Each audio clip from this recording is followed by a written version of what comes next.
guess right now all of you are preparing for Hurricane Irma, or may not be in the part of the United States that Hurricane Irma will affect you, but in this area, North Carolina, we are preparing. And some of the things that I like to do prior to any type of hurricane is make sure my equipment is working well, and the tools that I'll need will be pretty much cleaned up and at the ready. I live in a wooded area, and I'll show you that a little later, and we're surrounded by trees and everything else, and it's not uncommon that we have a lot of trees or tree limbs that may fall down in the road. So that ends up being a chore every now and then. So let's get a little started here. Try to keep the chainsaw running well, lubricated well, clean everything up. So that's one of the things we want to make sure that everything looks good, and so it'll fire up first time. Make sure that when you need these tools, everything will be ready for you.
Okay, let's see if she fires up.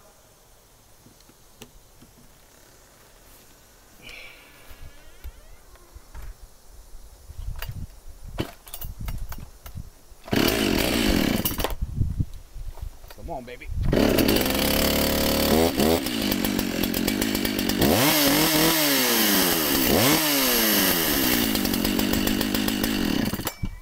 Okay, one thing down.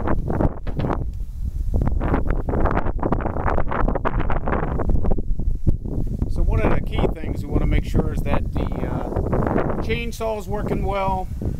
Any other cutting tools I need to have in particular that are working well, so that when I need them, I can grab them real quick. Some of the tools that I have, I'll show you right here that I use. Let me turn this around.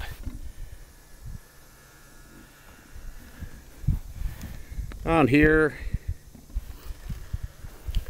I have a couple set of loppers. Easily to cut any kind of limbs that are down, the big limbs that are, or branches that are on the limbs that fall. Sometimes I'll get a widow hanger, and I'll use a pole saw so that I can actually pull down and take that limb all the way down so it won't be a hazard. Another thing I like to have is a good pair of snips. They do pretty darn well for some small things. Sometimes I've got a lot of those vines that have thorns on.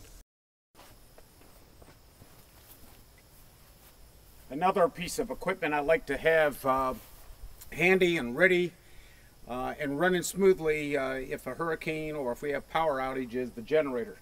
I think most of you have a generator. If you have them and you use them a lot, that's great. If you do not, you want to definitely check it prior to the hurricane coming and see if everything functions well. I haven't run this generator for at least 15 months. What I do, I just keep the gasoline in it, but I run it until it's totally dry.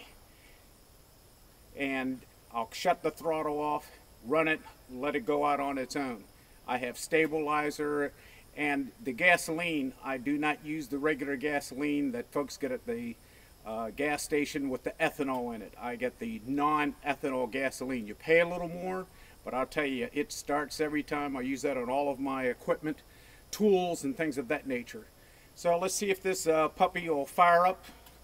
It's been 15 months, so heck of a way to find out, I guess. Let's see here.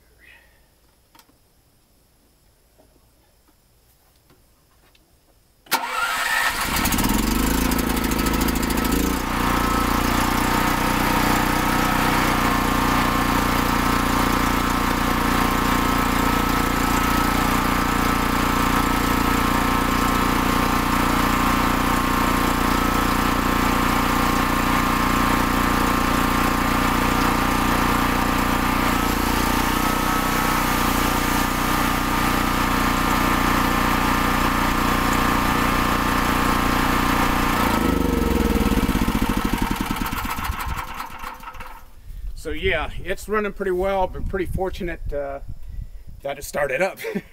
Would have been a little embarrassing, but just overall is that one, keep it at the ready. It's one of the things that you don't know if you'll need it or not, but I use it when I'm down at the kennel and so forth, but it's been 13, 15 months before I had fired this up.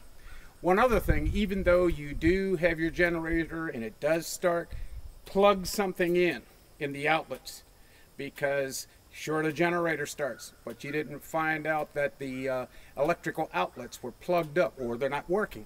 So that's what I had just done. I just got one of my tools, plugged it in there. It works well.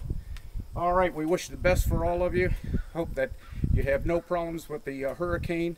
More importantly, just take care of one another and get prepared. God bless you all.